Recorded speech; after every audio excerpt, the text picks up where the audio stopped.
I'm sorry to hear that. Here's a rewritten version.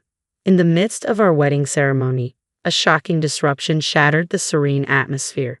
My mother-in-law, with an air of audacity, seized the microphone from my father-in-law mid-speech. Her words cut through the air like a blade. I apologized for my daughter's lack of beauty. The guests shifted uncomfortably as her declaration hung in the air, a bitter contrast to the joyous occasion. I glanced at my husband, hoping for support, only to be met with a chilling smirk. My senses reeled as I struggled to comprehend the sudden turn of events. A voice, firm and resolute, broke the stunned silence. An older gentleman rose from his seat, his actions commanding attention. "Is that all?" he demanded, his gaze piercing. Without waiting for an answer, he approached me with purpose. Recognizing him, my husband's expression betrayed a mix of surprise and fear. Before I could gather my thoughts, the man took my arm and ushered me away from the chaos. "Let's leave," he said gently, leading me through the corridors, away from the unwanted spectacle of our wedding day. A whirlwind of thoughts swept through my mind, painting a vivid picture of my life. My name is Angela, a 35-year-old woman shaped by the tumultuous currents of my past. Raised in a single-parent household after my parents divorced during my elementary school years, I became intimately acquainted with resilience and responsibility from a tender age. In my 20s, life took an unexpected turn when my mother fell ill, requiring my devoted care. Days melded into nights as I juggled the demands of work and the duties of a caregiver, my world revolving around her needs. Despite the challenges, I persevered, driven by love and duty. As the years passed, still unmarried in my 30s, fate intervened in the form of Stephen. A chance encounter at my office, where I manned the reception desk, blossomed into something more profound. Stephen, a man of kindness and understanding, saw beyond the complexities of my life and extended a hand of love. His proposal, offered despite the weight of my caregiving responsibilities, stirred a maelstrom of emotions within me. Could I dare to embrace happiness while tethered to the obligations of my past? Dope gnawed at my resolve, a relentless companion in the journey of love. Yet Stephen's unwavering support shattered the walls of my uncertainty. With tender words, he laid bare his heart, offering not just a partnership, but a promise of inclusion. "Let us be a family of 3, he proposed, a beacon of light in the darkness of my doubts. Moved by his heartfelt proposal, I made the decision to marry Stephen. However, when we shared the news with our parents, the reactions couldn't have been more contrasting. While my mother overflowed with joy, Stephen's mother, whom we'll call Ruth, responded with cutting disdain. During our first visit to Steve's home as an engaged couple, Ruth's words pierced the air like arrows. "I must be frank, I don't consider a woman from a single-parent family suitable for my son," she declared, her tone laced with contempt. As we embarked on wedding preparations, Ruth's hostility persisted, veiled in sarcasm and barbed remarks. Her comments, dripping with disdain, chipped away at my resolve. Despite her relentless jabs, I held my ground, refusing to allow her insults to go unchallenged. "I can endure your insults, but I won't tolerate you speaking ill of my mother," I asserted firmly, meeting her venomous words with unwavering strength. Yet Ruth's attacks only escalated, accusing me of using deceit to ensnare her son and casting unfounded aspersions on my family. Faced with her baseless accusations, I stood my ground, defending my honor and that of my loved ones. Though the road ahead seemed fraught with challenges, I refused to allow Ruth's bitterness to tarnish the love Stephen and I shared. With each attempt to assert myself, Ruth's venomous retorts intensified, leaving me feeling increasingly powerless. The thought of confiding in Steve crossed my mind, but I couldn't bear to burden him with unnecessary worries as we embarked on our journey into married life.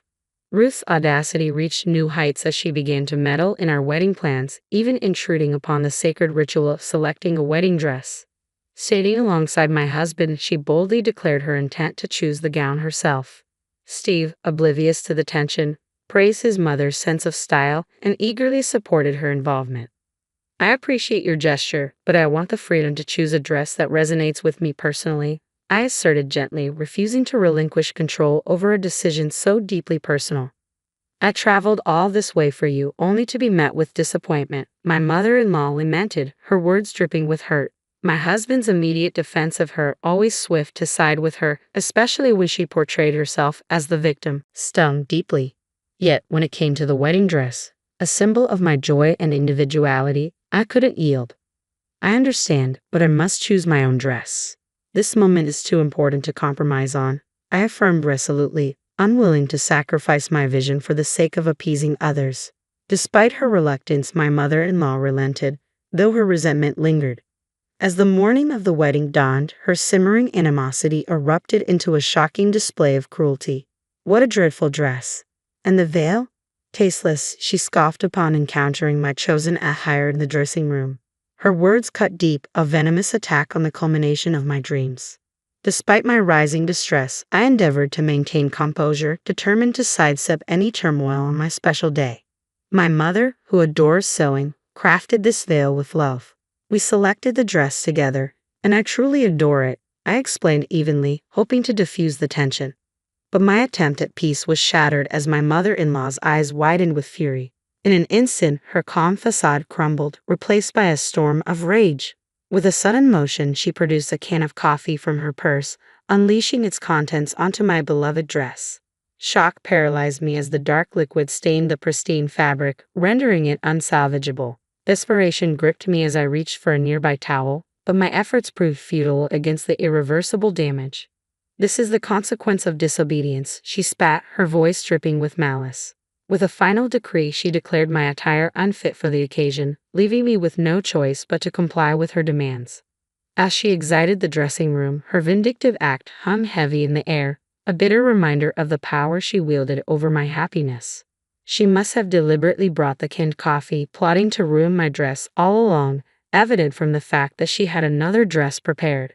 Fueled by a mix of anger and frustration, I trembled with disbelief at her calculated cruelty. Seeking solace, I retreated to the separate waiting room where my husband awaited, tears streaming down my cheeks as I recounted the ordeal. This is utterly unfair. It's going to cast a shadow over our entire wedding. What would you like me to do about it? He snapped, his frustration palpable. Before I could finish, he cut me off, his voice rising in anger. His sudden outburst mirrored the venomous intensity of his mother's actions. Stunned by his abrupt shift in demeanor, I recoiled, taken aback by the harshness of his words.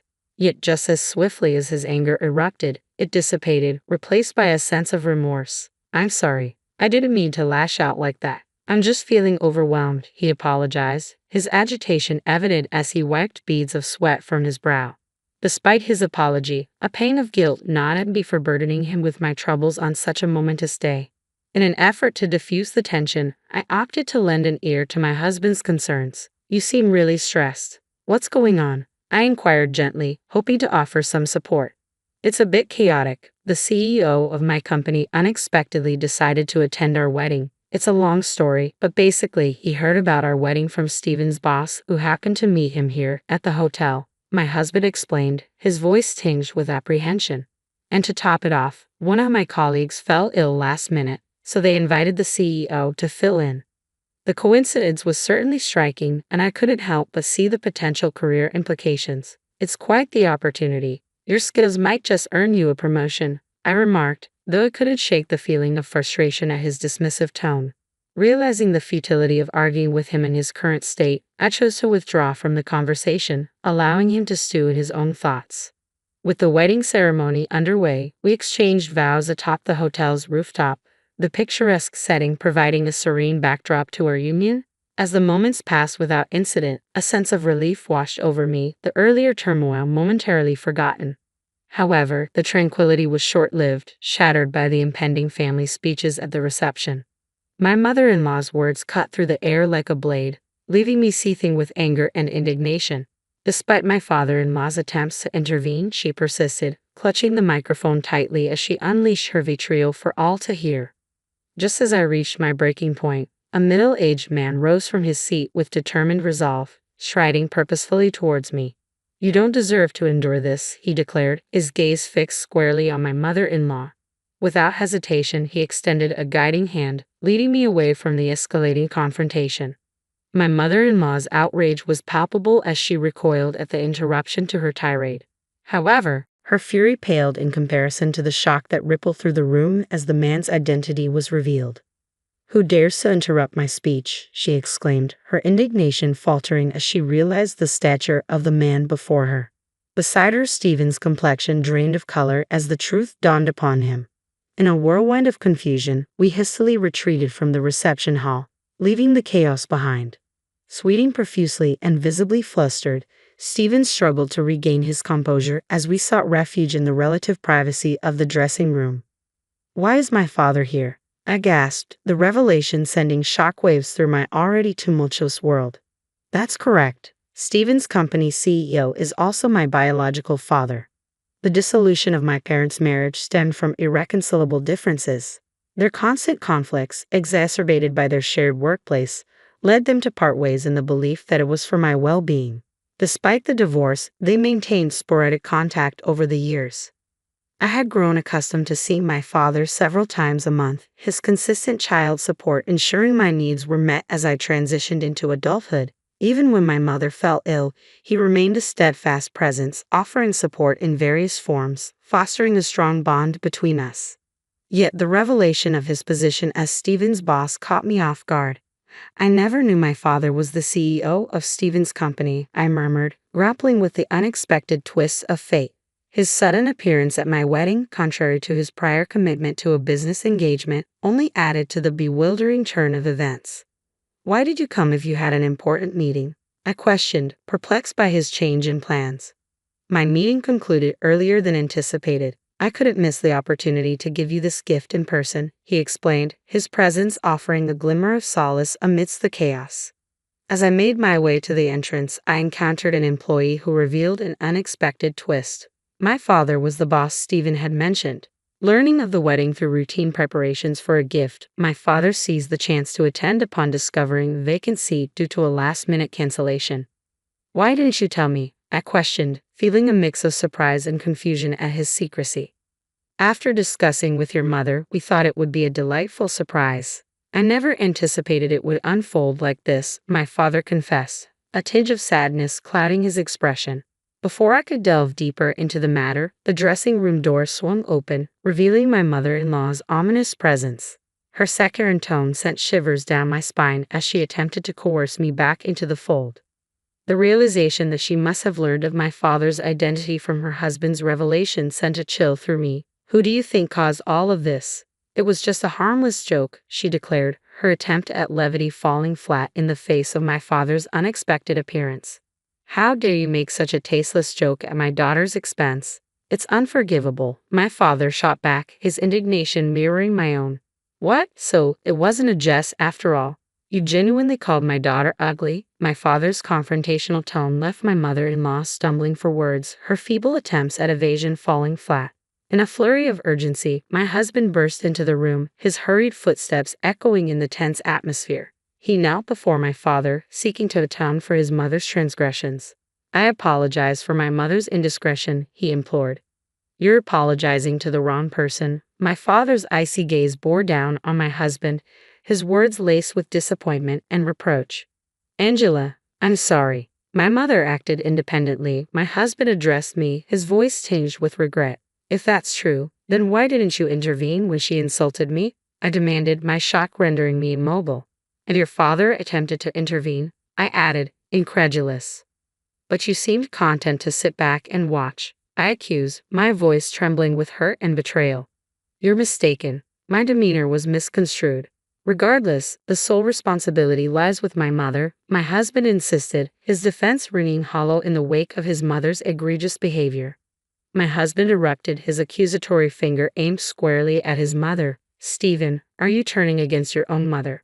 We agreed to teach this insolent wife a lesson together, didn't we? Hey, enough with the unnecessary remarks. You said we needed to put this wife, who refuses to let mama have her way with the dress, in her place. Keep quiet." My husband silenced his mother, his hand muffling her protests in a somewhat comical fashion. "Now, care to shed some light on this situation?" I prodded, my voice edged with urgency. "No, this was my mother's doing alone. It's for your own benefit, frankly." "At this point, don't you think?" My husband's response faltered as my father interjected, his probing gaze compelling him to speak. "When Angela insisted on choosing her wedding dress, my mother suggested she would become disobedient if not disciplined properly," my husband finally confessed, his tone tinged with reluctance. "What's wrong with choosing my own dress? Isn't it natural for a wife to heed her mother-in-law's wishes? If you can't even manage that, I feared you might become an obstinate wife who defies her husband in the future. My mother-in-law interjected, her words dripping with disdain. Marriage is a partnership of equals, isn't it? There's no hierarchy. If I can't control you, what's the use of marrying someone on the brink of aging? My husband's admission hung heavy in the air, shattering the illusion of love and commitment. The truth spilled forth. He hadn't chosen me out of affection for who I am, but as a convenient pawn in his game. All his declarations of caring for my mother, of wanting to forge a family together, were they all falsehoods? Of course, you had a tidy sum tucked away, didn't you? I had plans to use that to build a duplex. I envisioned you toiling away like a servant while my mother and I enjoyed our happiness. But now, it's all gone to waste. His words drip with bitterness, revealing the depths of his deception. Once my husband unleashed his true feelings, there was no reining him in. His desire for control extended to draining our savings, a selfish act that left me reeling in disbelief. His expression shifted from assertive to shocked as he realized the gravity of his words. Wait, no, I didn't mean that.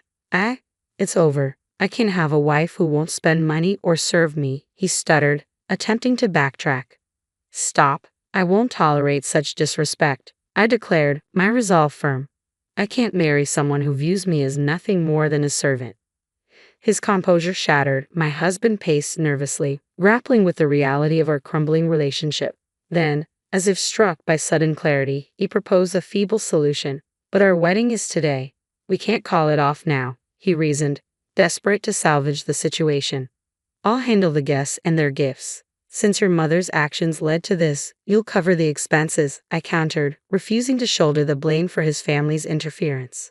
You can't be serious. This breakup is your fault for overreacting to a single incident with my mom, he retorted, his words dripping with defensiveness.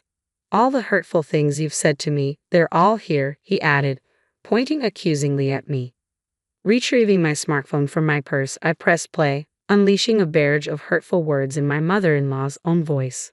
Poor, ugly, harsh woman. Each insult echoed through the room, a damning testament to her cruelty. When did I record all this? I'm not naive, I declared, my resolve unyielding. I'll be seeking compensation for the emotional distress you've caused. I was merely trying to discipline my daughter-in-law. I've done nothing wrong, my mother-in-law protested weakly. If you won't pay willingly, I'll see you in court. Let's see if you'll repeat those words before a judge. This isn't a laughing matter. Realizing the precariousness of her position, my mother-in-law paled, her defiance crumbling. I'll also be reconsidering your position at the company, I added, turning to address my father-in-law. With this final blow, my husband's facade shattered, his resolve crumbling as he sank to his knees. I'm sorry, Angela. Please forgive me, he pleaded, his voice thick with remorse. That's right, Angela. You're already married. You can't just throw it away so easily. If we work together, we can overcome this obstacle and have a great future together, my husband and mother-in-law pleaded desperately. Shrugging off their attempts at reconciliation, I fixed them with a steely glare. Enough of your deceitful words. You're both despicable, I spat before storming out of the dressing room. Keeping true to my word, I proceeded to dissolve my engagement with Stephen and filed a lawsuit against my mother-in-law for the emotional torment she caused. The financial burden of the failed wedding fell squarely on my ex-husband's shoulders, serving as a harsh reminder of the consequences of his actions. Word of the debacle spread through his workplace, resulting in his ostracization by colleagues. Under my father's directive, he was relocated to a distant branch in Nebraska, effectively demoting him. My ex-mother-in-law faced scorn from her own relatives for sullying their family's reputation with a divorce. Meanwhile, my ex-father-in-law wasted no time in ejecting her from their home. As for me, I redirected my focus to my career, having no desire to entertain the notion of marriage again. Over time, my parents found solace and our family relationships flourished once more with occasional gatherings over dinner. Today, I lead a fulfilling and content life.